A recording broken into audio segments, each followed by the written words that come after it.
What's up, everybody? Welcome to the Smoking Tire Podcast. It's a big week here on the podcast, and Off the Record is still with us. Of course, if you want to use Off the Record, we have a new code for this year, TST25 on the Off the Record app. Throw away your old codes or go to offtherecord.com/TST. Why should you do such things? Well, let's say you get a ticket. You've been pulled over for something and are ticketed. Don't argue with that police officer on the side of the road. Instead, take that ticket and call or go on the app to Off the Record, and then they help fight that ticket, and most of the time, in most of the cases, make it either go away or drastically reduce it. It is the best. And if you use our code with the Off the Record app, again, that's code TST25, you'll save an additional 10%. Listen, Off the Record does not cost a lot of money compared to even just paying the fine and the ticket, let alone the other things about that moving violation that could cause problems with your insurance, your potential employment, etc. Don't plead guilty. Get Off the Record. Go to offtherecord.com/TST or use code TST25 on the Off the Record app. Well, folks, we're almost at 1,000, and we are celebrating number 999 with a dream guest. The most famous coffee drinker on the planet, Jerry Seinfeld, has agreed to give us 90 minutes of his time, and we're at his car hangar. It's an airport hangar, but it's full of cars in Santa Monica, sitting down on his couches, drinking his sparkling water, and being pretty overwhelmed by the experience of having coffee with the world's most famous coffee drinker. With no further introduction, it's Jerry Seinfeld on TST number 999. Dropping in 999. This is not episode 999. Oh, I thought it was 1,000. No, so 1,000 is going to be an 8-hour podcasting extravaganza next week with a bunch of guests. And please drop by the studio if you're around. There. But no, this is the lead up to that. The guest I could have asked, but for 5 years have been not wanting to ask. I didn't want to be the guy. So we called it in. Now we're at the hangar with Seinfeld. Thanks for giving us 90 minutes, You'll be asked again in another 11 years, however long it took us to get here. Yeah. I think we've been doing it since Episode 2012. 1998. We'll continue the tradition. Thank you for doing it. Did you have an MG midget? No, I did not. I like them. My I might mom have had driven one. somebody else's You MG. drove one once. I've driven a couple MGs. Yeah. A supercharged That's where one. I started. If you want to know my story, I know you've got stuff, and I can't wait to get to it. My story began... I grew up on Long Island. The parents, all they had, it was just old American stuff, mid-'60s. We had 2 Ramblers. We had a 54 Chevy, just giant stuff. And then one day, there was this car dealer on Merrick Road, and they had MGs and Triumphs. And I had never seen things like this. Small cars with curves? With little fabric roofs. Yeah. And I thought, wooden this is shift for knobs. kids. These are cars for kids. This is a 16-year-old's car. And the MG Midget, which I still think, and the MGB in its day, I still think has an aesthetic perfection. Totally Yeah. agree. When I see an MGB, absolutely. When I see them on the road, I just look at it and I go, that is the perfect, rear sloping roof. Yeah. Short. The proportions are right. The proportions. They literally always turn my head. Yeah. And I think everybody kind of is still trying to do that. Yeah. But of course you can't anymore, size-wise. It drives me insane how big cars are compared to when, particularly this, the stuff you drive, which is generation before me, but my Spider outside, just stop there. That's the biggest the car needs to get. Although, let's be honest, you want to talk proportions, which I'm sensing you have a feel for, and I am obsessed with. The Boxster project car. What do we call it? The prototype. The prototype. The original prototype. from '93 was amazing. Yes, the Detroit Auto Show car. The proportions of that car. They just did. I think it was Panorama. Just did a design issue. I don't know if you read all this stuff. I do. Just looking at that car, and I'm very friendly with Grant Larson. the proportions of that original concept, the Boxster concept, is still way, way better. And I was thinking, I wonder if I could get them to build that car for me, the real thing. 100% you could. I could? Listen, you could. Isn't that a great idea? Yeah. Well, look, you've already gotten them to sell you like the last air-cooled car, the first this, the last that was this. in the old days. That wouldn't happen anymore. No pull anymore? No, actually, I do have an amazing pull. But that's another story. But didn't you? Okay, but have you seen recently somebody had Bertone remake the original Countach concept car? Oh, really? And I don't know if it actually runs or not because it doesn't have the NACA ducts in the side. It's super clean. I mean, it looks like it's like a clay model, but apparently it rolls. And I don't know if it can run because it looks like it has no air intakes or anything. But they did actually recreate the concept car for a person. Okay. So we can make some calls. As soon as we're done here, I'll get on the phone. But anyway, I'm sure you're prepared. The great thing about your show is you're always prepared. That's not true, but I'd like to think it's very kind. But then you do a good job of fake preparing. So, but for this momentous occasion, yes. I'm sure you've got some stuff. We have some things we want to talk about. But I'm more, even before we get there. When we got here, your gentleman, Robert, who was awesome, he said, I'm moving some things around. I go, okay. And it was only when you literally walked in the door that we learned that you chose the 7 cars in this room for us specifically. Mm-hmm. Can you give us just a once around the room and then give a one sentence maybe about each car, what you love about it? We'll get a photo of it for the YouTube people. We'll get some shots of them. But. Well, I would say the pinnacle car that I own is the 9083 that won the Targa in 1970, driven by Joe Siffert and Brian Redmond. This is the Can-Am car, no windshield, head sticks out the top wedge thing. Is that what we're talking about? Am I wrong? Am I right or am I wrong? You're a car guy. The 90308? Yeah. No, wait. Can-Am. No, wait. Am I off? You're way off. Okay. This is the... I didn't bring my phone thinking, what do I need my phone for? But, it's curvy. Small, light, curvy, but with 8-cylinder engine, right? Curvy. No? It is an 8-cylinder. Yeah, okay. Golf livery, right? A 771 With the Golf open head. livery, the 2 big orange arrows. Yes, all right. On the Sorry Golf about blue. that. Yes, got it. And if you go to Sicily and if you drive the route of the Targa Florio, there's an incredible mosaic on a wall of this car. And it's in Italy, so even they revere this particular car. It's not Italian. Yeah. But that is but next to that, my 550-03, which you see there, the 159 on the door. Yeah. That car, that's the livery it ran in the 3rd Carrera Panamericana, driven by Hans Hermann and who was that other guy? Very handsome guy.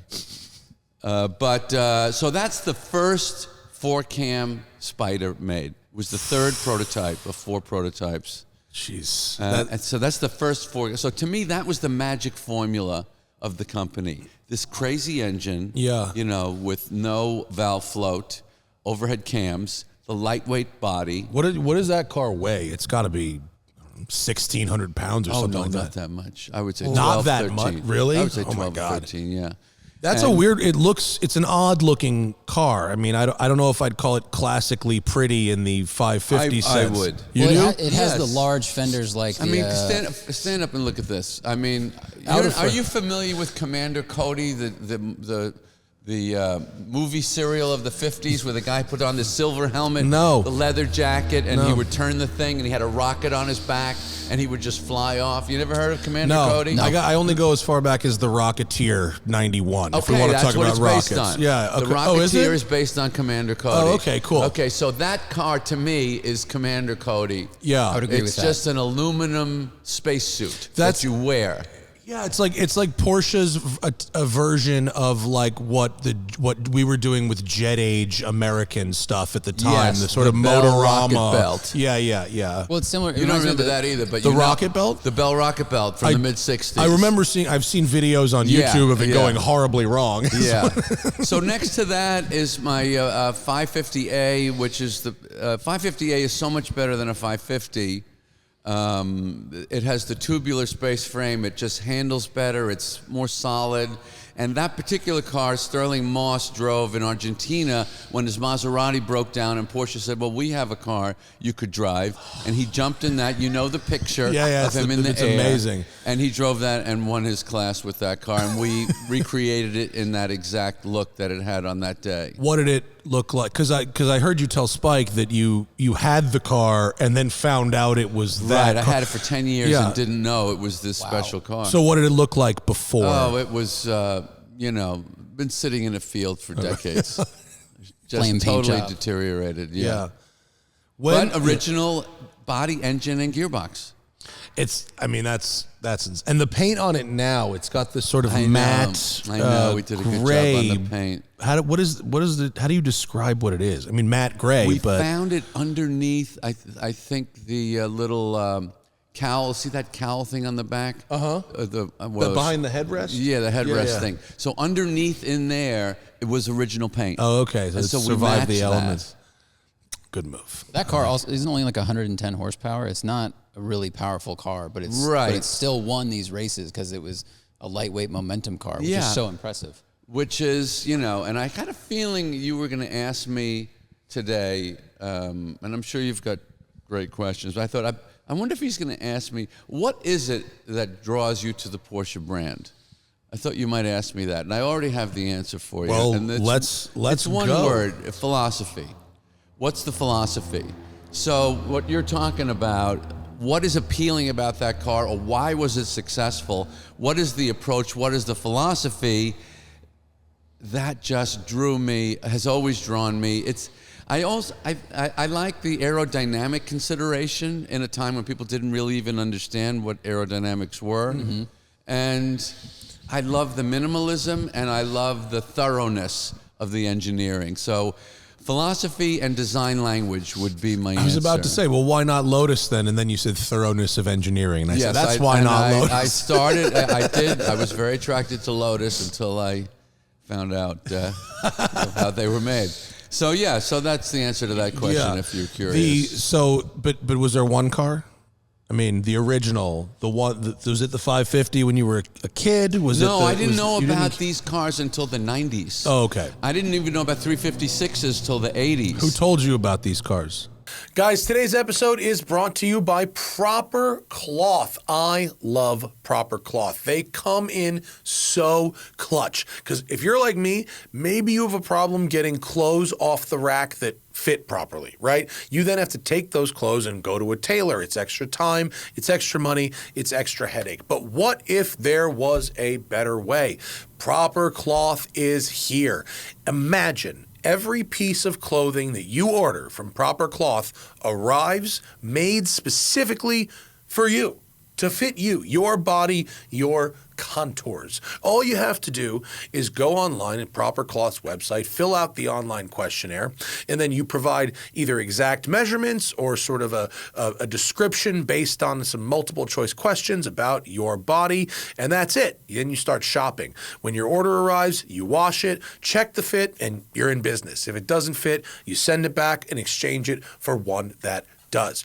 Proper Cloth helps me find those perfect items to complement and reinvigorate the rest of my wardrobe, like this awesome overshirt, which I have been wearing for like 4 days straight and just took to Montana with me, where I fit right in. Hit the link in the show description to go straight to a custom gallery of some of my favorite Proper Cloth items, and then use code TIRE for 10% off your first purchase site-wide at Proper Cloth. That's code TIRE with the link in the video description. And thank you to Proper Cloth for sponsoring today's video. Guys, got to take a quick break from the action because support for today's episode comes from DeleteMe. They make it easy, quick, and safe to get your personal data off the internet at a time when surveillance and data breaches are common enough to make everyone vulnerable, not to mention surveillance capitalism. DeleteMe does all the hard work of wiping you and your family's personal information from data broker websites. They know your privacy is worth protecting, and so when you sign up and give DeleteMe the information that you want deleted, their experts take it from there not just once, but in an ongoing basis. They're not a one-time service. It was so easy. It took a few minutes, but I made an account with DeleteMe, and I followed their forms, which basically said, give us your previous addresses, your previous phone numbers, your immediate family, their basic information, and any other information about you that you wouldn't want people to have. And there's quite a bit of that. So I put that in there and then hit submit. And then I don't hear from them for a little while, but then I get this big, long, thorough report of all of these data broker websites that have my data. Here's what they've deleted. Here's what they need further approval to delete. And then it keeps going. And every month I get a report with a lot of things that have been deleted and need to be deleted. But it is going. I feel in control of my data, keeping my private life private by signing up for DeleteMe. And we've got a discount for our listeners. Get 20% off your DeleteMe plan when you go to joindeleteme.com/tire and use promo code TIRE at checkout. The only way to get 20% off is to go to joindeleteme.com/tire and enter code TIRE at checkout. That's joindeleteme.com/tire, code TIRE. And now back to the show. Sam Cabilio. Oh, really? He really introduced me to this world, the earlier stuff. I was interested. I started with cars really obsessively. I would say 64, 65. I saw these MGs. So it was MGs. Porsches were so out of sight. Even an MGB to me was like, well, if you're like some super successful guy with all kinds of money, maybe you could get an MGB. But to me, it was MG Midget, Fiat 850. Those are the cars I was interested in. No interest Triumph Spitfire. in American cars at the time, because that was muscle car age, of course. Yeah. But you weren't interested. Why was that? Excess. I hate excess. In comedy, I'm sure you understand the essence of comedy is minimalism. Yeah, removing It's all the minimalism. extra words. Yeah. I think I'm not going to try to. I'm just going to recall that when I saw you perform a couple of years ago in L.A., I think it was while you were working on stuff for I'm Telling You for the Last Time, maybe. Mm-hmm. You had a joke that had 0 extra words in it. The joke was like there wasn't a single extra word or syllable. A joke? There was one in particular that impressed more than a joke. Yeah. I just met him. Well, how many minutes before I dove into a hole? Okay, 12. Good. Yeah. All right. Do you remember the joke? No, and I will never ever attempt to say it back to you after that kind of time. Right, but I remember the skill involved to remove every extra word. Yeah, that was what I. It's because comedy is really a musical medium, and so it has to have rhythm and tightness. So, I love. Comedians love the word tight. I love the word tight. Keep it tight. Yeah, you got to tighten that up. Yeah, the Porsches all when you start driving a lot of them, especially like we do when we drive a lot of other stuff too, compared to so many other stuff, the bodies feel like vacuum sucked down over the important bits. Right. Which if you drive, my favorite example is like a Mustang. A Mustang is like the opposite. It's like you put an air pump in there and inflated the body up a bit. What about the early Mustangs? Not so much. Yeah. Those are when I more met you, svelte. you were driving that crazy Mustang. Remember that? Oh, the thing? Fox body. Yeah. Well, I liked that era because those were small. Right. That's the smallest, lightest Mustang they ever made in the history of the Mustang. It was great. Oh, really? Yeah. Wow. The notchback one. Oh, I say something like the interesting and it's 68. fucking stupid. What? I say an interesting fact and it's stupid. You say one and it's like, oh, you didn't know that. But wasn't the original Mustang it was quite tight. It was, but if you actually park one next to mine, it's a little bit. Really? Mine was a little smaller and a little lighter. Wow. Yeah, All they're right, that's properly small. Yeah, they feel like almost like escorts. Do you still have that car? No, I sold it. Moved on to Porsches. Once I started driving Porsches, I couldn't drive other things anymore. So when I met you, you had not driven Porsches at that time? I hadn't owned any. I had not owned any. Yeah. And what was the one that got you? It was the Lee Keen Safari car. Oh, Remember that yes, one? right. Thing was Yeah, great. yeah, And that was it was a really fun, awesome little car. And Yeah. I daily drove it for 3 years. still have that? Sold it to get the pink car outside. I can't do this. I have to cycle. I can't do this. Of course, I cycle too in my way. Do you agree that every car you've ever sold in your life, you regret it? Every single one. If you could get I would every have one, them all back. You'd have Absolutely. every single one back. I would not agree. Really? I would not agree. I've sold. I would say there's a bunch of cars I've sold because I genuinely did not like them, and I don't miss them. But it was yours. I don't care. Oh, okay. Sometimes I care. There's a couple things I'd like to get back for sure, but it's a minority. I would say. Is it because like wanting them back is because you had such a unique experience in that car that was just fun, your story. or it's just a story? It's your story. So what's the one you regret I'd like the to most? have that Mustang back. I think maybe you could get it. I probably could. You probably It's been could. sold like 3 times since I've had it. I had a Nissan Skyline. I'd like to have that back. That was very cool. Yes. Here's another. I'm obsessed with the psychological mechanisms of car people. Sure. And have you had this experience? Have you ever gotten a car back that you sold? No, one of my good friends, Vinny, bought his '65 Cadillac back after about 10 years, and he was so stoked on it. He was so excited to get it back. When you sell a car and get it back, it's like it's a really intense experience. And that car, I've done that a few times. I have a black 997 4.0 that I sold. The best. Went through a couple of hands. I know, the best. Your show that you did at PEC down I here. drove all of Andy's favorite cars. That was a great show. That was fun. That was a good day. I show. shot that on my birthday, and I was like, "This is the greatest." Yeah. And I remember you talking about the 4.0. So when you get a car back that you lost, that one particularly. Yeah, I just saw Andy last month. Oh yeah, and we were talking about it. And he says it's all about the 4.0. Yeah. It's special, when you bought cars back, were you chasing them from? Like, how long was it after you sold it till you went, oh, I want to chase that back? Or did they just fall into your lap? Or is it a mix They of usually both? would fall into my lap. I bought one of the Cup cars from the canceled 964 Cup Series. Oh, yeah. Because you could drive those on the street, You could drive them on the street. That was my first time driving a race car on the street. And it was so insane. I bought it at Beverly Hills Porsche. I was there getting a service for my 88 Carrera. And they had this weird thing there. And I go, what is that? And they go, they just canceled this series and we got 2 of them. You want one, And, and I bought that car and sold it, I think, 4 times and bought it back 4 times. I was about to ask what is the car 4 where your times name is the that most? And then I got an RS, and that's a little better. Now, Have did you you sell done- it because you drove it and you went, man, this is insane. I can't do this anymore. You sell it, then you'd regret it? Yeah. Okay, so that's the undulation.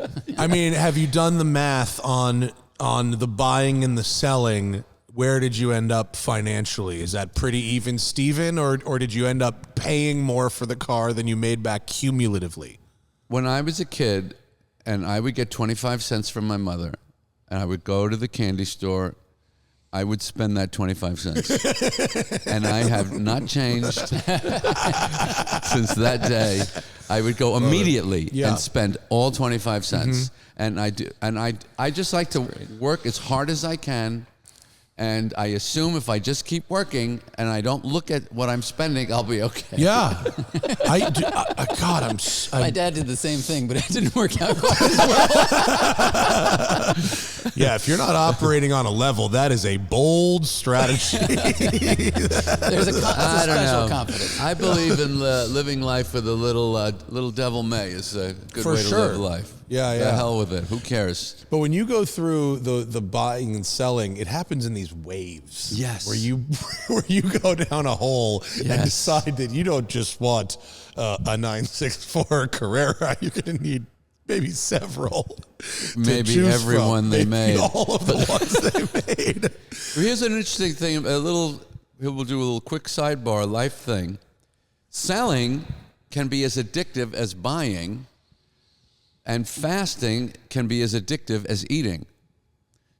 Okay. But we don't need to go down on that. But that's kind of something I've been thinking about lately. Selling is fun. I mean, Selling can be addictive. Yeah, I mean, there's a rush. You know Yeah. enough car dealers to know that there's car dealers that you and I both know that are junkies for being a car dealer. But they love that victory, right? Yeah. Or making money on it. And it's like selling stock or something like that. It's just transactions, movement, Yeah.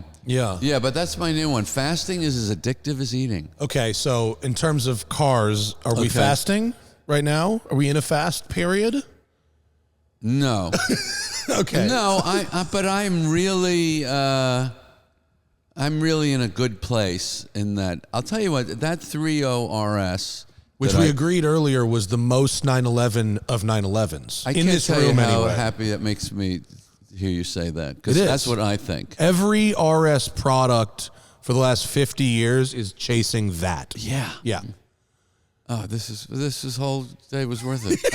That and the coffee. So you've driven one? Yes. Have you ever driven one? Yeah, I drove Porsche Museum's yellow one in Germany. wow. Yeah. And it retroactively informed in my brain everything that Porsche has done since then. Yeah. Because I was a Porsche curmudgeon for a long time because I worked for a company that did a lot of their production work. And so I was just grumpy about that job. And I would be like, these cars aren't that good. Yeah. And then I would drive one to film it and I go, well, that one's pretty good. But the next one's not that good. And then finally after 6 years, I was like, I'm an idiot. And then I drove the 2.7 and it all became very clear. Yeah. Yeah.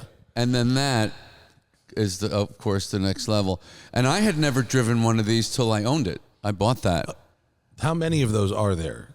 There are, Not a I think, lot. 55. Yeah. Not a lot. But that's an 18,000 mile original car. But you're not.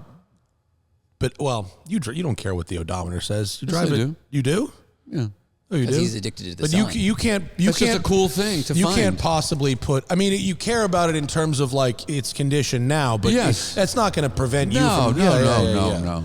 Yeah. No, when these guys that have these 0 mile cars, That they drives me save nuts. them for me.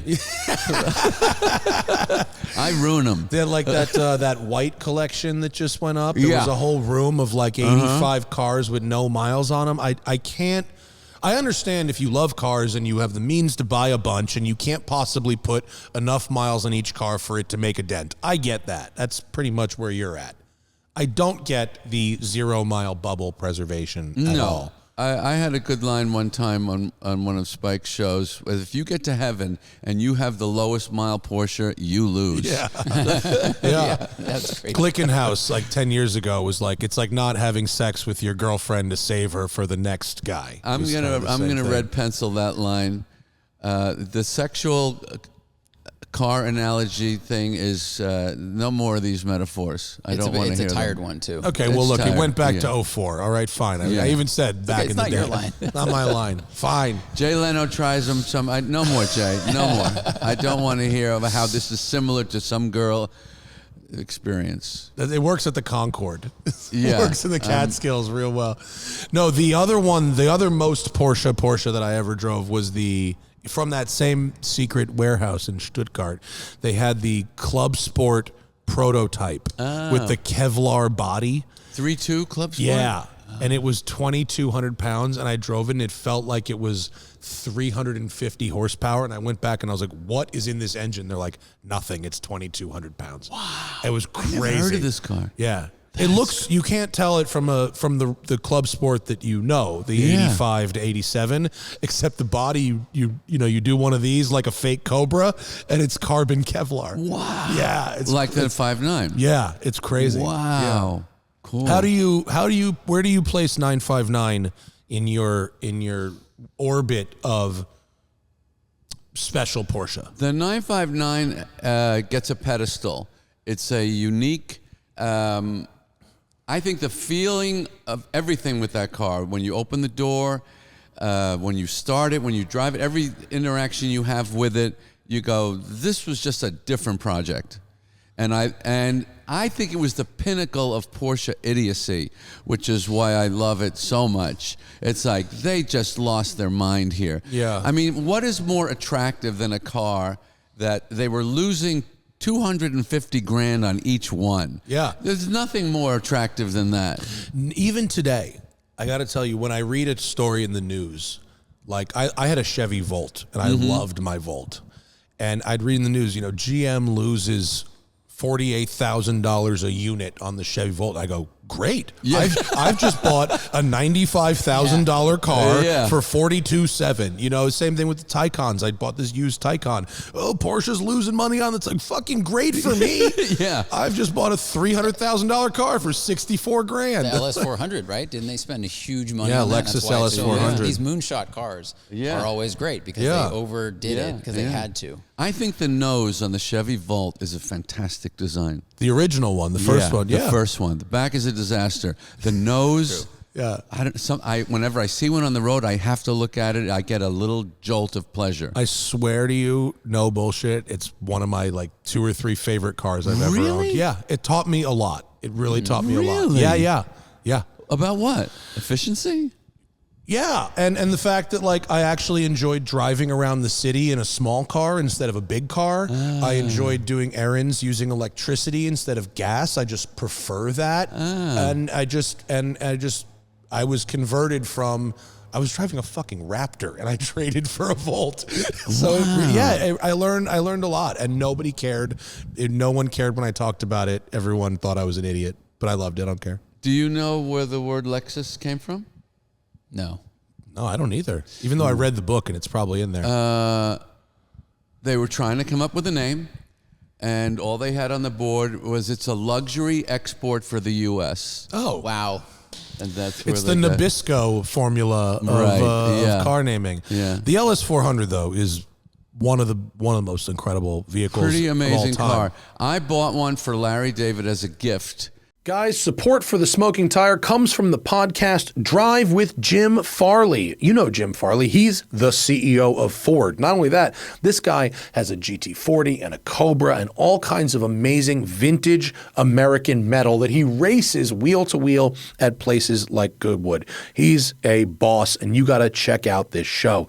It's where Jim talks to some of his favorite people about what they drive and what drives them to succeed. They just started season 3 with some sick new guests, including Vicky Butler Henderson, the British racing driver and fifth gear personality, Randy Nonnenberg from Bring a Trailer, and T-Pain, the musician turned drifter. The guy's got skills, actually. I listened to it the other day. It is great. Jim is a great interviewer. He's insightful, and it's interesting hearing these folks open up to him. I really am about it. I support Jim's venture here. To listen to Drive with Jim Farley, just search Drive with Jim Farley in any podcast app. That's Drive with Jim Farley, and thank you for supporting this episode. When our TV series got picked up in 91. And he drove it for years. I bet. I can picture Larry David being the kind of person who would roll an LS400 for 2 decades. Yeah, he did. They'll last that long. They're great. Probably until the Prius, right? Until the first gen Prius. Yeah. And then he became Mr. Prius. And last night we had dinner, and he was in the new electric Macan, and over the moon about it. Oh, good. What color? Can we Black say without with a burgundy interior? Good taste. Nice. Yeah. I was gonna get one, and I bailed last minute because in between when I ordered it and when it got delivered, the EV market just took a huge dip. Yeah. And it all of a sudden felt very expensive. And so I bought a 2-year-old Taycan for 50% off instead. How do you like that? I Fucking love it. I hear people love those. love it. I've never been in one. Hey, you haven't? Wow. No. Oh, I wish I brought it. You could have a go. But have you driven electrified vehicles at all? Spike got me in a Tesla Model 3. Yeah. I love the design on that car. I think that's a great design. It's not bad. It's like, that's appealing to a lot of people. But I think you'd like a Taycan because it drives like a Porsche. I'm sure it does. Yeah. It steers like a Porsche. It's great. I'm sure it does. Yeah. But you don't know, for you, driving is an opportunity to take out something special, right? Yeah. I need the explosions. Yeah, are you disinterested in EV powertrains? Yes. Okay. Yes. When when do you use driving as a thought when you're as a way to write, or do you have to observe people? Pure pleasure. Okay. Interesting. So one thing I miss about not living in LA is driving all day. But I don't think driving in LA is driving like in it LA was has in become less fun. It's less fun, yeah. But in the 80s and 90s, it was great. Everyone just tells me just sunset to PCH, just back to it was sunset. Great. You just go by, if you go at times. I have a Subaru S209. Do you know what that is? Yeah, I do. And I drove it from Beverly Hills, Sunset to the 405 2 nights ago. What a great car. You have one of those now? That's awesome. Yes. I love Subarus. Seriously? Yeah. How did I never know this about you, that you love special Subarus? Yeah, I love special Subarus. Because of the flat engines? Yeah. And I like their attitude. What was the first Subaru you ever owned? I think it was probably the WRX STI record attempt car. Oh, wow. I got that one, and then the 209 was better than that, I got that, and I sold it, and then I just bought it back last week, and now I'm totally in love with it. How interesting that you have a secret Subaru habit. Yes, I do. I'm into this. Oh, really? I had a 06 for a couple of years. Yeah, they're great. Is the 22B on your radar? Are you? I'm aware of it. 22B. Looks pretty cool. It is fantastic. Yeah, have you driven it? Yeah, Is it great? Yeah. But the one you want is the Pro Drive one that's full carbon. Yeah, doesn't have as much provenance, Right. but they do full carbon body, so it's lighter and even Yeah. more insane. There's not too many, here's what's gone. And you're too young. My friend, Sam, so he just got an incredible Volvo P1800, a red car, 10,000 original miles. When I started with cars, the way companies expressed their national character through these machines was so entertaining, right? Yeah. And this precious few left that do it. And I think Subaru is one. They express their national character, and the Japanese automotive character is fantastic. They have a great automotive passion, and I love what they do. So in like the 70s, the cars were so of their countries. Like but not like the 60s. 60s too, yeah, but I was thinking about French cars in the 70s being so insane. Yeah, it's so insane. With like the one spoke Citroen wheel, where one spoke and it's at 3 o'clock. People were like, spoke up and just ate some acid and went to the office. I had a Deux Chevaux for a couple of years. Yeah, did you like it? Yeah, they're in the same way the old Porsches are simple. Everyone I know who owns one or has driven one a lot love it, and these are car people, journalists. Like Harris has one, Sam has one. Really, they just love those machines. Yeah. I think Andrew Frankel's got one as well. Really? Yeah. That's fun. I don't think it would work in LA. I don't think it would hold up to LA traffic. No. This is actually, it's become a tough city for sports cars because it's just so much traffic. It's hard on the cars. Yeah. So I'm getting up at like 6 a.m. to go drive when I want to do that. And then it's glorious. Yeah. I mean, there's nothing like a 6 a.m. run up the hill. Right. When I read in an interview that you talked about meditation being like really useful for, you said, what was the exact quote? It's a great tool for making things make sense. Never said that. Perfect. Okay, next. Yep, there we go. But if you don't meditate, and of course, transcendental meditation is the Tiffany of meditation. I'm not, all these stupid online apps are useless. If you want to do it, do the real thing, which is TM, like the Beatles learned from the Maharishi. And then I learned it in 72 because of the Beatles. I got interested in it, and I've been doing it since 72. But if you don't meditate, it's like you don't have any spoons in your kitchen.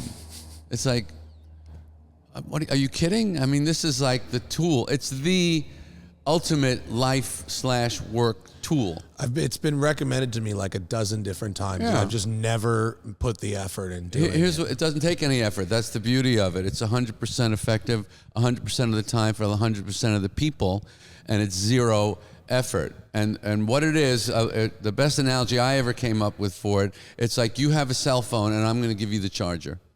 And anywhere, anytime you want to just zap up your battery, you just plug it in and that phone comes right back, doesn't it? That's what TM is.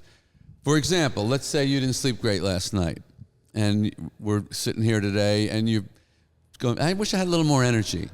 Because to me, energy is the only thing it's the thing of greatest value in life, period, is energy. Because it's how we do everything. I could rest right now. I could put this mic down and we could just turn this thing off and I could just go meditate right now. You would think, well, if I'm really tired, I'll take a nap. That's all you have. Yeah. It's ridiculous. Your nervous system has been built to do this for hundreds of thousands of years, and you don't know that the software is just sitting there waiting for you to access it. You just have to learn the technique, which is about as complicated as making a peanut butter and jelly sandwich. All right. And how long would you do the meditation here on the couch before we 20 start minutes. recording it? 20 minutes. Yeah. I've done I know it's not the same, but like the non-sleep deep rest where you do like some breathing and stuff, and it's 10 minutes, and the reset that happens after that, instead of napping, is pretty wild. Yeah, like it's along those the lines. Thought and the quietness of the mind and stuff is pretty incredible. Yeah, but in TM, you don't quiet your mind. You just let it go crazy. Huh.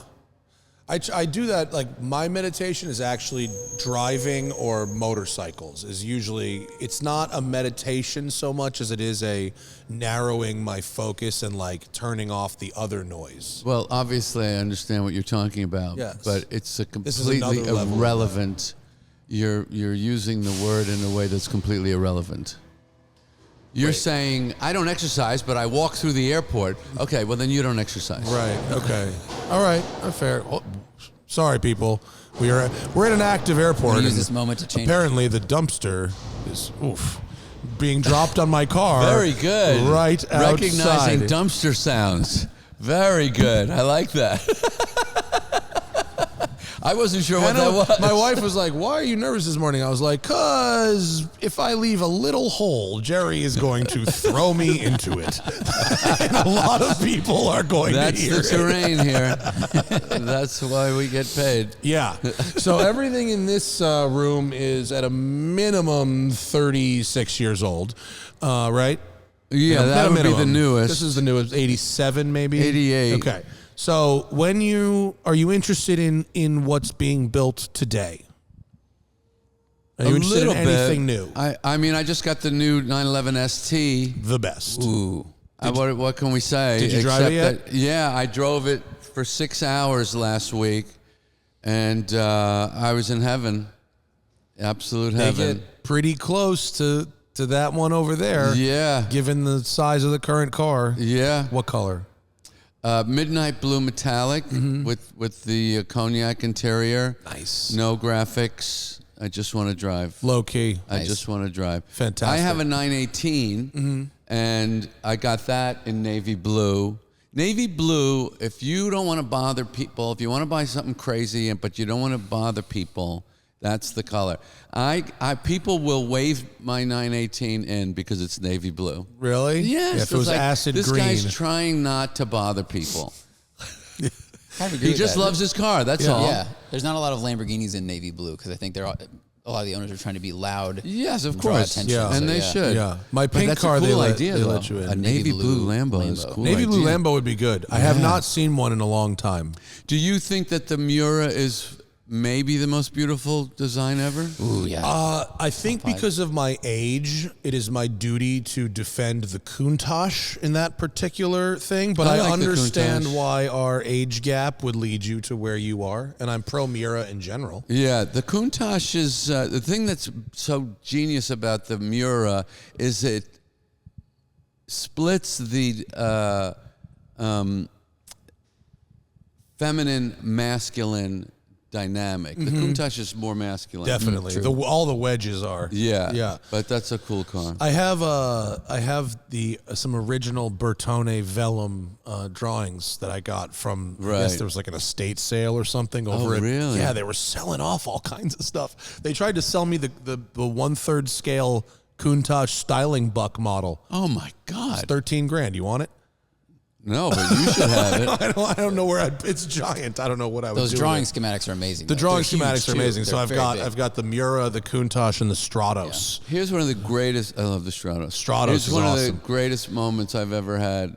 I think it was Road Rat, which is a great magazine. Yes. Yeah. They were doing a thing on Giorgetto Guijarro. Is that how you Giugiaro. say it? Giugiaro? Yeah. And they showed him, and he was talking about when they brought him over to VW, and VW showed him the Fiat 128, which was my first car that I ever owned. It's a sport. And they said, we want something like this. And he told them, it is impossible to achieve the efficiency of that car. I love It's that. impossible. And there's a picture of him, and he's holding a Bic pen, which, is my pen of choice. And so he's holding a Bic pen, and he's explaining to the VW executives in the late 60s that you're never going to match the Fiat 128. It's too perfect. It's it too perfect. Cannot be improved on. Yeah. He did pretty well with the He then Golf, did though. the Fiat 131, didn't he? I think he did the. I think he was gone by then. Oh, was he? Okay. Yeah. The 131 rally car is kick-ass. Oh, yeah. That's real good stuff. Oh, yeah. That's big box flares. In the nasty Alitalia diesel livery. gas. Oh, I drove that thing. Really? Yeah.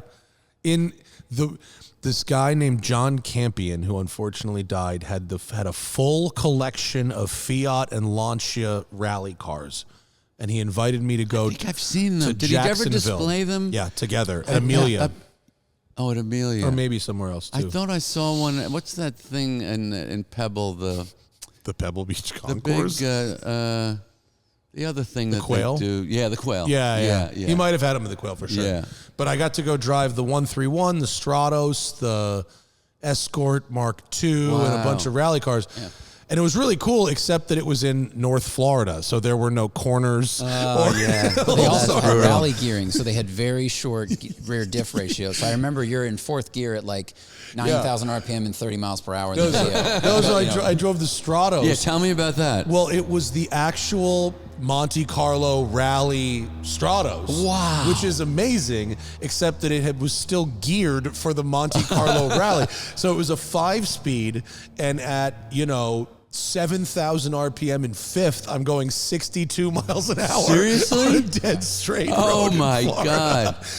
And it was set up for like rally, so it had this like super sharp twitchy steering rack and like a really tight diff. I mean, it was a totally unrestored, unrefined race car, but it was the most absurd, overwhelming thing. But Cool, it was a though. great experience. Yeah, it's really, really good. Yeah, The that's street one of cars the are cars. supposedly lovely. Yeah. What do you one of think my about? favorite, maybe my favorite Italian car. So, okay, it's certainly the most striking. Have you owned one ever? No. Would you? I Do you own any flirted. Italian cars? Sorry, I didn't mean to interrupt. No, that's okay. I was going to bring my Fiat collection here. I have a French Blue 850 Coupe. I have two 128 Sport Ls. That was my first car. I have two of them, and I know they've got to be the nicest ones in the world because none of them survived. And I have a 124 sedan, four-door sedan, the famous René Julien jump car the jump from that. scene? Yeah, the jump. actual one? No, Oh, no, okay, just. okay, all right, but that was the first car I bought in L.A. Here's another. So when I moved, so I started in comedy '76. 4 years later, I decide, okay, everybody's saying I'm one of the better guys in New York. I got to go to LA. I got to go to the next league. And I had saved up $2,000 over the 4 years. That's all I had. I got to LA. I went to a used car lot. They had a Fiat 124 sedan that was $2,000, and I bought it. Okay. And I was That's car math. Every penny I've got. every penny. Because had you saved Not that enough money for to gas. live on when you got out here? No, to I make it saved, work, or- to live on, yeah. And yet, but you burned it all on a car right away. Yeah, I bought it, Fantastic. and I was broke. That is, I mean, the story that I heard of from Jay, and apparently it's true of him, like when he moves here, like dailying a Countach for a year or so. Really? He said he daily drove a Countach in 1984 or something. He had one. He didn't daily it. Maybe he has embellished. It's okay. Sorry, Jay. But we do that for entertainment purposes. It's all right. Yeah. Wait, we took a don't you have a Jolly somewhere? No, I drove a Jolly with Louis C.K. and Comedians in Cars, and it was great. I've had a lot of Fiats. I love 70s Fiats. I love Danieli. Yeah. They were brilliantly executed, not for Americans. But, No. I was, if you can do a tune-up and an oil change and you like fixing broken things, they're great. And if you go to Monaco or Nice or any of those places, you go, oh, this makes total sense. Total sense. Absolutely. Right? Yeah. Is there anything better than driving a tiny car in Europe? It's Nothing better. so good. No, because I Italy. drove when we filmed Drive years ago, I drove the SLS Black Series back from France. And trying to park that in various towns in Europe was an exercise. Yeah, in we did a futility, film 'cause it was with- far too wide for most of these, 2,000-year-old cities. Cool car, though. Very cool car. It was a cool car, just very hard to park. Yeah. Yep. It was right-hand drive. as well. I love that you're obsessed with space taking, because so am I. Yeah. Sizes. But don't you think Porsche expanded to the 992 to get the double wishbone front end? Isn't that why they did it? That's it wouldn't why- fit in the 991. And it's an amazing steering system. It is really good. But I'm not sure I care. I'm not sure that the trade-off for me personally is worth it. That's fair. Even though usually, the thing about Porsche is, especially when I go on a launch and I meet Andy or Oliver or any of these guys, every decision they make is totally defensible. Totally defensible. Right. Even if I personally disagree with it. Right. So they can say, well, we had to make it this size for the double wishbone suspension, or because we had to make it bigger in the back so that we could move the engine 2 centimeters forward for the Right. balance or whatever. And Right. every one of those decisions, totally defensible. Do I necessarily think that my ideal car should have been that? No, but okay. Because that's when I think you run into the friction between the objective of the company, which is to win more races or set better lap times, and then the objective Or of efficiency the customer. or safety Right. or whatever. Yes, but you can't drive the ST and say this going in this direction was a mistake. You can't say that. So that's what's funny about a lot of these, a lot of the decisions that Porsche make. Cars like the ST disproves. Exactly. It's like, well, we do it because it's better, it's faster, it's more efficient. It's this. Right. It's like the ST is flipping at 200x right now. Yes. That is the most in-demand car and you can't give away Macan Electrics. What are you thinking? You know what I mean? Like, Well, it's like with That's the new interesting. That's funny. 911T, they put rear steering on it and some Yeah. other things because to delete rear steer is only for the ST. Yeah. So if they had kept rear steer off of the 911T, you'd go, wait, so the cheapest 911 also has this awesome feature that the most expensive 911 has. Right. So they kind of sometimes have to hamstring themselves. What are they trading at STs now? the last one I saw was like 800 grand. No way. Yeah, That's enormous money. That won't stay there. It probably won't, but like what I've learned recently is that there's enough people for whom there is just no difference between some extra numbers on a thing. They have a thing called the internet. There's and just- some people are using it to make money.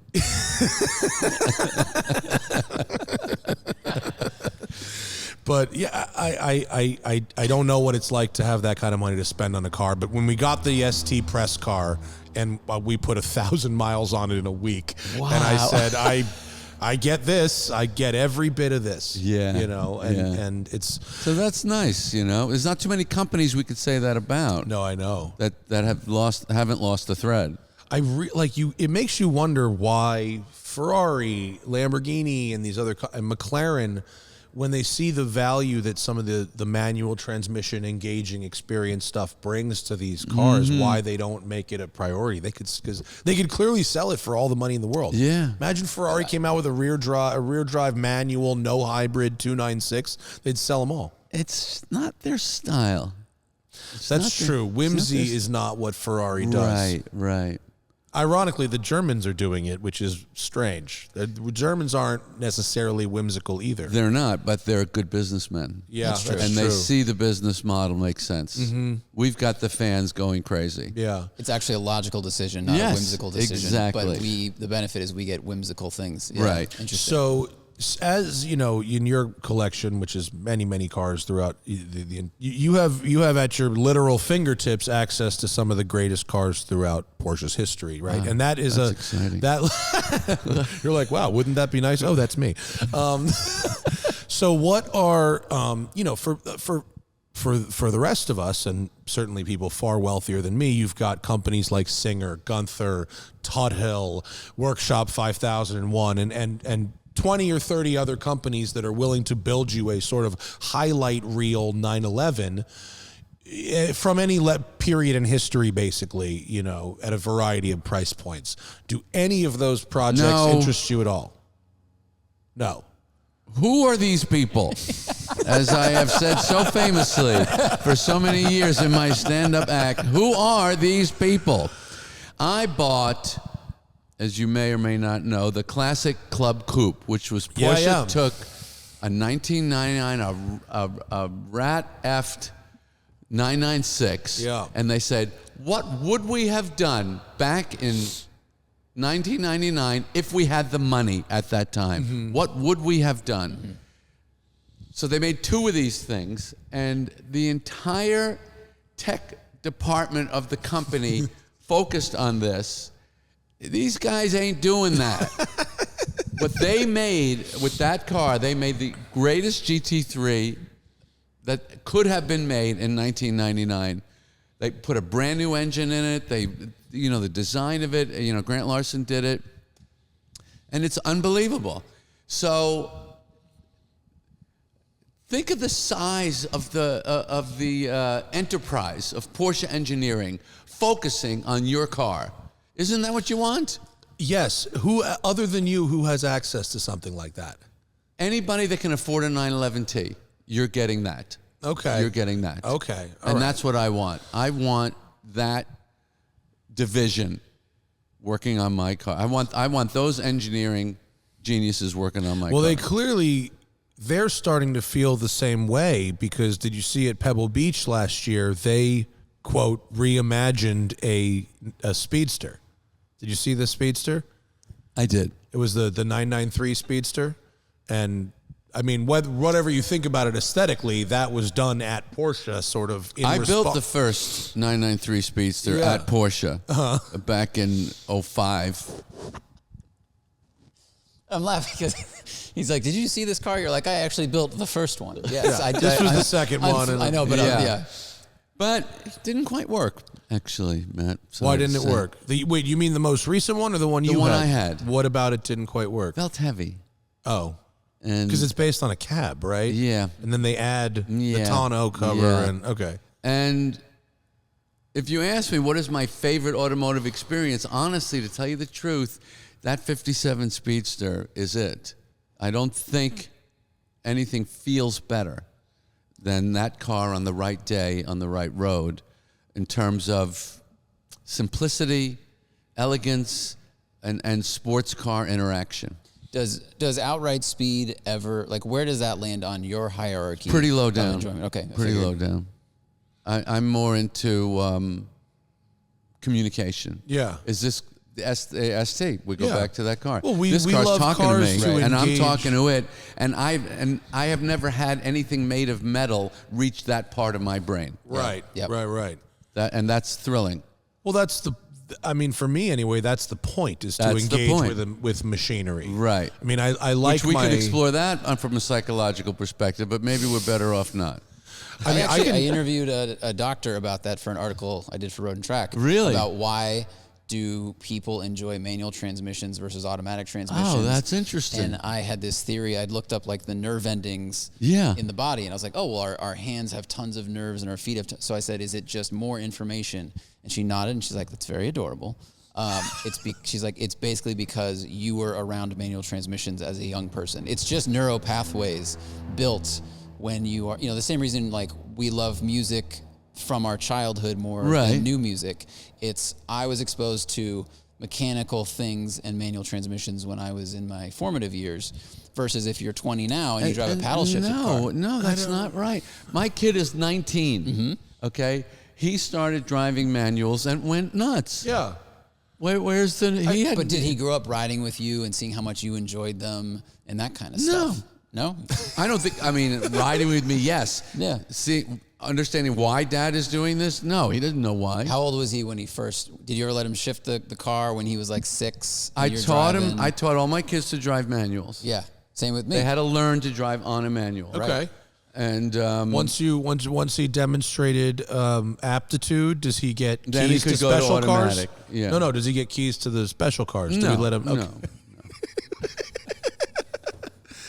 I don't want to ruin the kid. Yeah. I'll let him go. We can go together. We can go together. That makes sense. Yeah. Does he have a favorite of your old cars? Yes, he actually loves my plain box stock 88 Carrera. Which was my first 911. I mean, that is a fabulous car. It is. G50, easy to drive all the time. Great. That's actually, I've been thinking about, like, I'd like to have another air-cooled car, and that would pretty much be the one. Yeah. In terms of, like, a great car for LA playing around. Definitely. When are they ever going to develop one model for 25 years, from 63 to 89? Yeah. Only Lamborghini does that. Lamborghini's on an 11-year product cycle. Is that right? The Aventador came out in 2011, and they made it until the end of last year. Wow. And the Huracan came out in 2014, and they made it until the end of last year. So 10 and 11 years. All Lamborghinis, what's your favorite? Oh, Countach. Really? Yeah. The look. Yeah. The look and just the attitude, what it represents in time and space. I have one. You saw it a long time ago. It's being restored now, finally. But that's cool. That's just where, I'm not like competitive. Are you competitive with cars? Competitive with who? Like, just, I mean, if you go to you go to a place and you've got the coolest car, that kind of thing. Does that make you feel good, or do you care? I have no interest in other people. Okay, so I don't either, but I like driving that car because I feel like wherever you go with it, you're the winner. Oh, okay. It's just that one little thing. I don't compete on any other level with anybody. I don't give a shit. But that makes me feel nice. That's nice. Yeah. I don't know. No, this just has to be the coolest thing to me. Yeah. That's all I care about. That's fine too. Yeah. What is how do I say this? Coffee is fantastic. Is it? I'm so glad you like it. I love it. Well, there's a whole bunch more. Okay, what is your process? Because I asked you about the new stuff, and you said the ST, and you told me about blue. But when you're deciding on a color combination and envisioning great a car, question. Great. What is the thought process? The thought process is, what is the mood of this experience? And so what do I want to express? The 934. A flat fan, full-on race car in that is Continental orange. If that car was silver or white, it would not have the same. Forget it. Yeah. I mean, when I've you're seen driving one in white. that, It's not the same. Yeah, if you're driving that, you want orange. So, what is the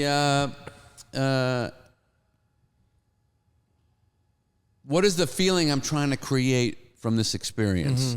And that determines the color. Also, what does the car want to be? Right. For example, I have the Sport Classic, and I got it in yachting blue metallic because I thought this car has an elegance to it. It's not full on crazy. Whereas the ST, that has to be something pure. Yeah. Something uncorrupted that is not a combination of things, a pure thing, because it's a pure car, so the color has to have a pure. That's interesting. Can I ask palette. about the color choice for the 918 then? What was the 918's personality to you, and that made you choose that color? Well, when I went into to spec it, I thought I'm going to get it in white because I think white is really Porsche's color, and it's all the '60s race cars were white, and I kind of think that's their personality. There's a cleanliness to their thinking, and then I saw it in black. Black is really my favorite color for a car. I love car. If the car is the only other color I would consider for the ST would have been black. Yeah. Because if something is the best, perfect, what I call, I made up this term, I made up a lot of terms. If it's a moment car, the 4.0 is a moment car. Yeah. In this moment, the whole story made sense in this model. Yeah. When you've got that, you don't want to add color to it. So I get it in black. The ST press car we had was black. Really? Yeah. And you know what happened? It hid everything about it that said ST. Right. Nobody looked at it twice. Yeah. No. It had no graphics or anything. Well, the fender vents blended in. The fender vents disappeared. Right, it was an invisible car. Right. It was actually a bad choice for a press car. You Right, really want to right. show those things Well, off. when I But drove the on the 90 launch was like Ruby Stone or something, Yeah, so that was yeah. quite Right, vivid. Yeah, sorry. But to answer your question about the 918, why it was blue? Well, that was the color of my first car. I'm really very drawn to navy blue and black and white. Those are really and really bright blues I like too. Have you seen South Seas Blue Metallic yet? It's a new I color have. for this year. It's like, it's unbelievable. And I considered it for the ST. Did you? I did. But then October 7th happened, and I became a different person, and I just didn't want anything bright. Oh, okay. I mean that's Okay. obviously. All right. Well, sure. But that's it's a beautiful color. Yeah, it is. But I'm just in a different mood now. Okay. Yeah. All right. What other than the waves of thinning the herd, where you decide I must get rid of all of these Volkswagen Beetles and not just one. What about? I just made that up. I love Beatles. I know. Yeah. Of course. But where do you decide? Okay, maybe I'm over this one. Maybe it's time to go. Well, If it sits for a while. No, there's an emotional attachment that either forms or doesn't form. That is actually, I am emotionally involved with this thing. Mm-hmm. I actually care about it. Yeah. And there are cars that are fascinating, entertaining, wonderful experiences on certain days, maybe not too often. And sometimes that bond doesn't happen. It doesn't grow. And then you can sell the car and not miss it. Yeah. But then there's the other ones that, you can't. Can I ask about the 903? 908. Sorry, 90803, Yeah. right? The Gulf livery one. Yeah. It looks terrifying, but is it? Because Oh, if it raced no. on Targa Florio, it has to be compliant and whatnot. It's how is that to terrifying if drive? you think my feet are in front of the front axle. That's a little scary. Yeah, you have to not think about certain things. You don't think about that. But like most Porsches, and like any Porsche that I've ever driven, and I've pretty much driven everything from a 962C to a 917, but that car is a dream to drive. It's fluid and easy and comfortable and nothing. The air doesn't flow over anything I've ever driven like that. That thing is, you really feel like I'm Superman. It's like a streamliner almost vibe. It's what we were talking about, the Bell Rocket Belt. It's a rocket pack. Mm-hmm. I'm just flying. And I mean, I was into motorcycles as a kid, and I never had anything really good, but that motorcycle feeling of this, the bike can disappear. Yeah. And I'm just flying through the air here. That was the best part about motorcycles. Yeah. I felt like a superhero. Yeah. Just Yeah. untouchable, which obviously you're not, but. And you can do see feel like people that, yeah. drive. You can see that they're feeling it when Yeah. you watch guys on great bikes. Is that? I mean, I think you told Spike your favorite Porsche to drive was that the Can-Am one, the very wedge. Is that a 917? Can-Am is a completely different race series, Matt, that has nothing to do with the Targa Florio. I know, but I'm talking about a different car now. Oh, okay. I'm talking about a sorry. different car now. This is a car I think that was the 917 after when they cut the roof off it. It was just the open, the open car. Oh, that would be the 91730. Yes, the Sunoco so that's car. Yes, and I that drove car. that. I owned that car. Yes, that's what I was getting at. So sorry if that was confusing. I'm sorry. That car, you now have no windshield, you have no roof. Your Right. head is just out of the car. Yes. And it is, sub 2,000 pounds, and it's 1,000 horsepower Right. plus. Right. That is there a universe in which that is not terrifying? Is that regular? Can you drive that around Yes. regularly? You can. Yes, unless you're an idiot, you're not going to drive it the way a professional would drive it. You're going to drive to your own ability, Okay. and then you'll be fine. Okay. And then you just want to experience it. Well, that's, I think, what works about Porsche is even the really fast stuff is docile. That was kind of, I was sort of in a slow, shitty, and roundabout way trying to get at the most extreme Porsche race car that you could think of is still fairly docile. That's what I was getting. Yes, you put a 917 in first, and you let out the clutch, and you're doing 23 miles an hour, and you know what is happening. Yeah, okay. And you're having a new experience. Yeah. That's important. Yeah, yeah. I think that it's different you're from a lot touching of... something in your brain that you never touched before. Yeah. That makes sense. Yeah. The McQueen car that you sold recently, Yeah. did you ever get to have anything resembling a proper go in that, or was it always sort of a display piece? Yeah. No. I've driven every car I've ever owned as hard as I could, to my ability, which isn't great. But I would go to Willow a lot, and I drove the 917 at Willow a few times. And coming down that front straight with your foot to the floor in the 917 is good. Yeah, that's good. That's a special experience, I imagine. Yeah. As long as you don't So think once about you've where your done feet that, you go, okay, I can let go now. I really wanted somebody else to enjoy it, honestly. You've just, sometimes you feel like I can't enjoy this anymore. And I don't know, it just seemed like the kind of guys that would love it, the age that they are, the timing just felt right. Right. You know what I mean? Yeah, like in 10 or 15 years, I don't even know if people are going to be interested in things like that. Right. That's a good point. Yeah, it is generational. Yeah, I mean, and I wanted somebody else to enjoy it. That's why I sold it. And it's a very extreme car, and I'm going to say this carefully. I don't want to be ageist, but like you said, people need to be a certain age and ability, I think, to drive that car. Yeah. And you don't want to hold on to it, and they wait till they're 92, and it goes up for sale, and they're like, well, now I can't even really drive it hard. Now's not the time to have a huge Duesenberg collection. Oh, right. I think they're supposed to be pretty good, though, aren't they? Duesenbergs? I never drove one. They're, for brass era cars, they're good, but there's a looming sort of situation in the collector car market in which a lot of those cars pre-World War II cars are owned by very old people. And some of these collections are huge. Some of the implications of inheritance taxes and all are huge. Right. And so there's this sort of looming situation where a lot of these Pebble Beach Concours kind of cars are owned by people that are just getting real up there. And it's Are you saying that they're going to could go be off a cliff? There could be a crash because Right, nobody under 50 wants a brass era car. I know, but you know what? And I'm sure you've noticed because you keep track of all this stuff. That 550s struggled recently on the market, and I tried to sell one last August, and it didn't sell. And then I decided to keep it, and I just can't believe that younger people don't see the greatness of those cars and what they and how much fun they are.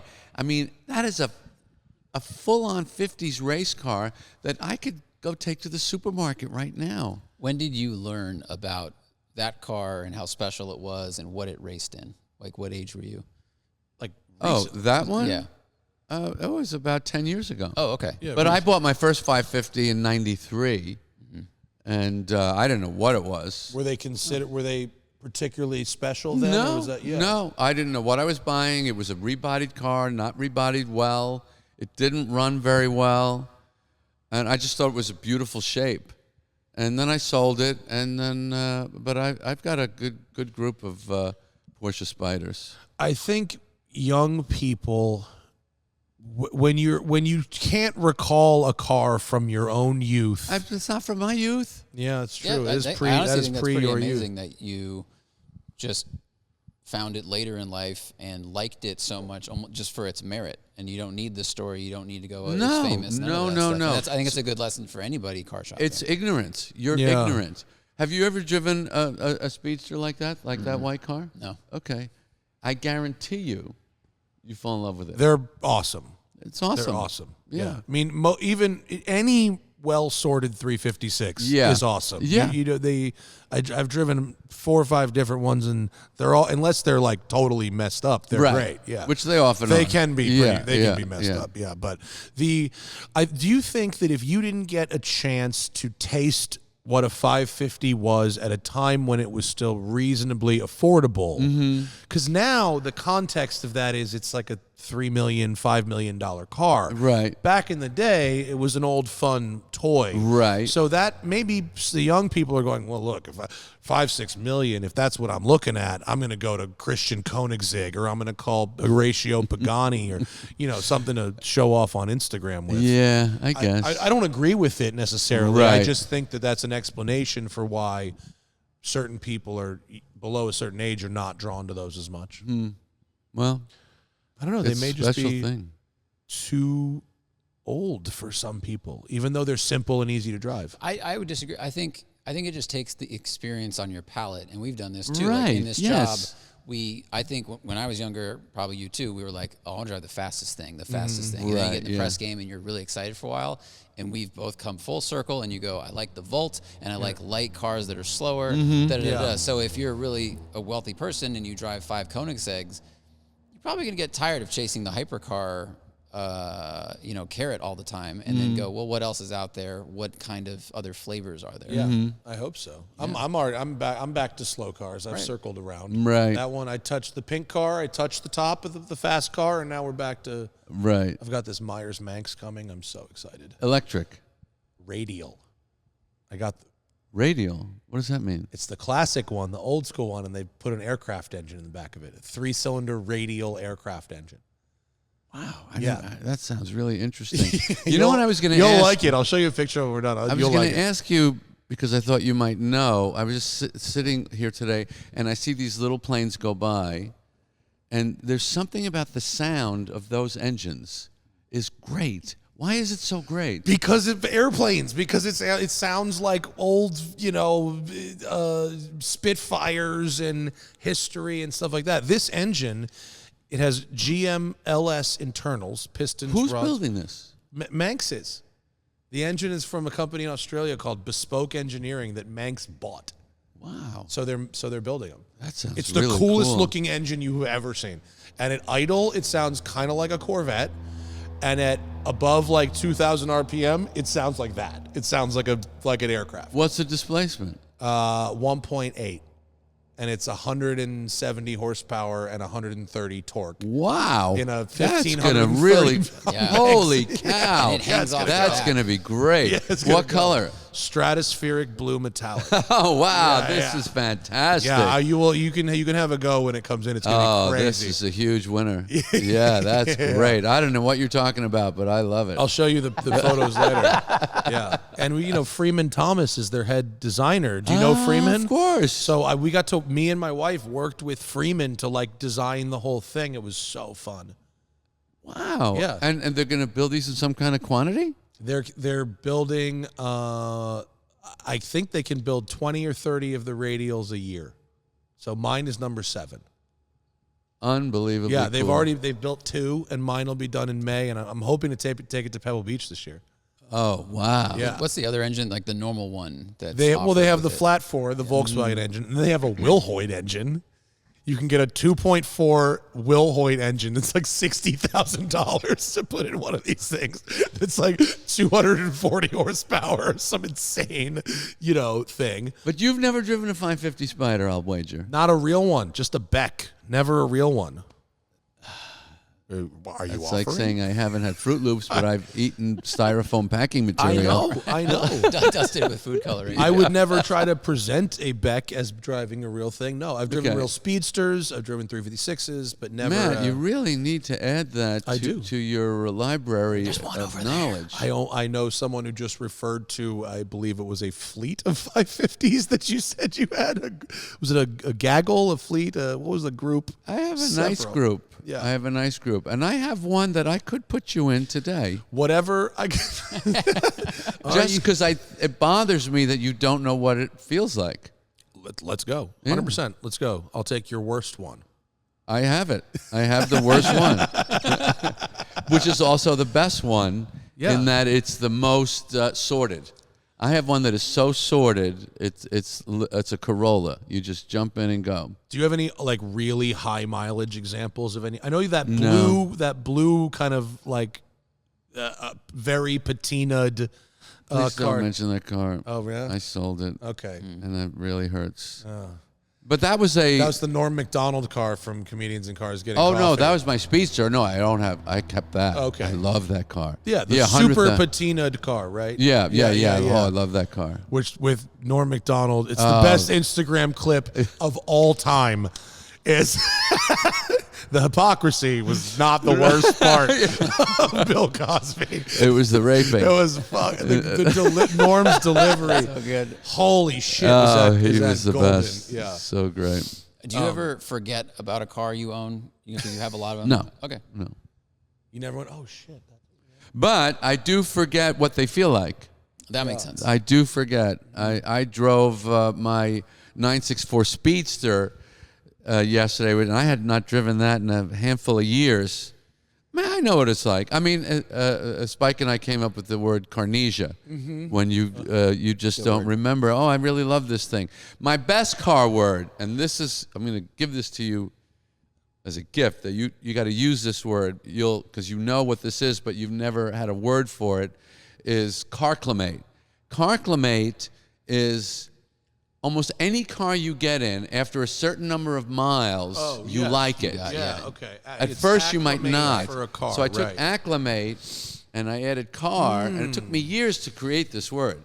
I go, I want to just, what is this? Because you know, you used to get into things sometimes, you go, oh, this doesn't feel quite right. Yeah. And then, like, a half hour later, you're loving it. What is that?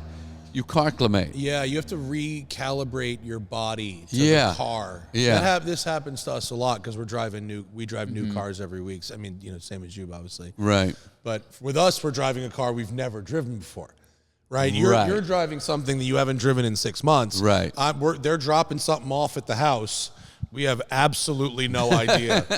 That first 15 minutes where you're trying to like set the radio and your mirrors and drive is like a nightmare. But I Yeah. think one of my favorite things is when you can carclimate very quickly with a new sports car or press car, and you go, "Oh, I get it. It's going to do this. I feel comfortable right away." That usually to me is an indicator that it's going to be a good car 4 hours later in the can. Yeah. You can get a car's vibe in 100 feet.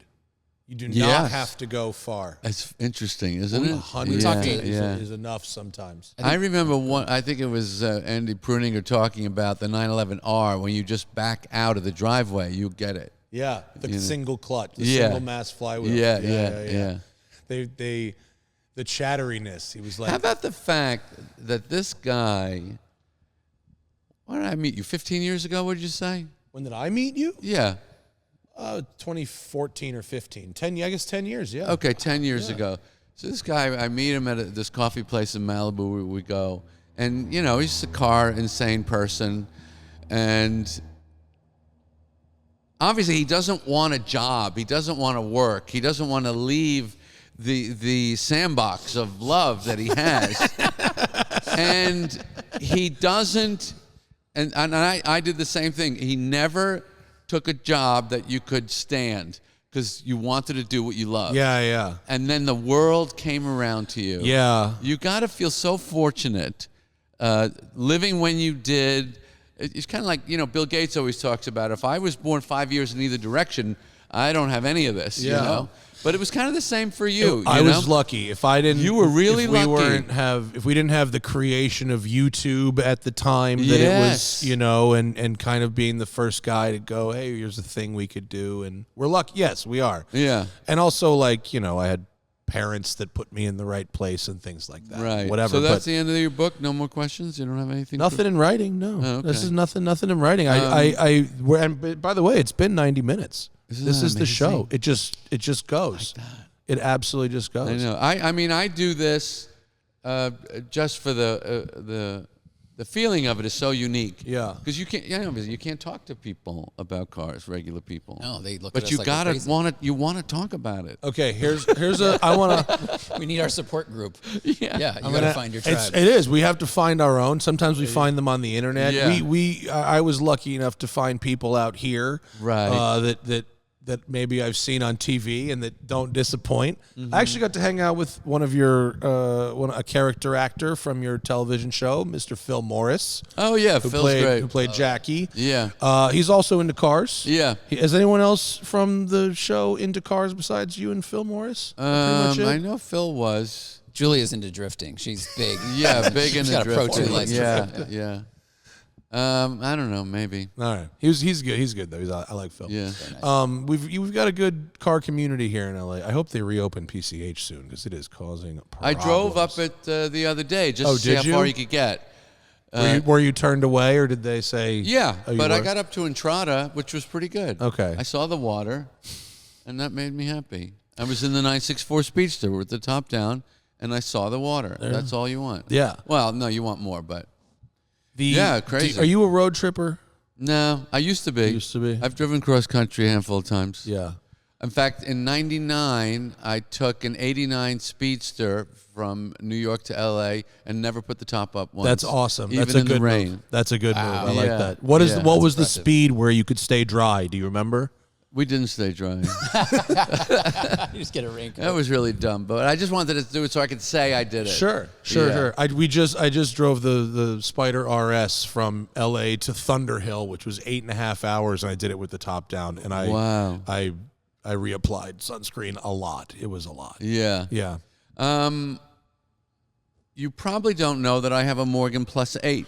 I know you love Morgans. Yeah. I do know that. Yeah. Yeah. And remember they made 50 in 2018, because they had those last 50 BMW V8s. Yeah. And I got number 1 of 50. It was for sale. No miles on it. Is And it a coupe or convertible? convertible? The Plus No, 8 is a convertible.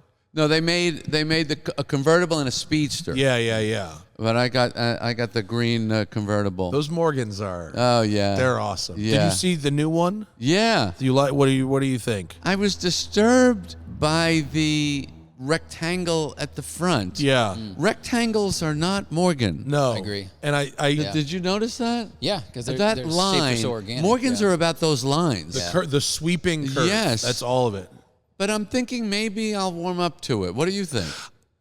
I'm trying to hold my judgment until I see it in person. Yeah. But I'm not blown away by what I've seen on the screen. Right. You know what I mean? Yeah. But I'm pro Morgan. I'm pro the existence of Morgan. Yes, That yes. company has to survive. Yeah, they will. Yeah. They Do you have will. an outfit for your Morgan? No. A scarf of some kind? I do tend to wear a scarf, but I never put the top up. Yeah. And I can drive it. 38 degrees is my number. With the heat on and gloves, I can drive it. Yeah. But I won't put the top up. Forget warmth gloves. What are your opinion on driving gloves? Against. Against. Oh, I'm heavily against. Yeah. Yeah. Just for the feeling. Yeah. Why would I want to put something between me and the steering wheel? There's nothing worse than someone driving a modern car with driving gloves. Pretty bad. If there's Yeah. a wooden wheel, It's really it bad. can make sense. Yeah. It's really bad. Temperature, Although but- I will never, ever, ever get an Alcantara steering wheel ever again. I have it in Really? my Spider, and it is a 100% mistake. Why? Because I mentally grip my steering wheel gingerly because I don't want to like wear it out in a way that if it was just leather, I wouldn't do. Matt, they're wearing you out. I know.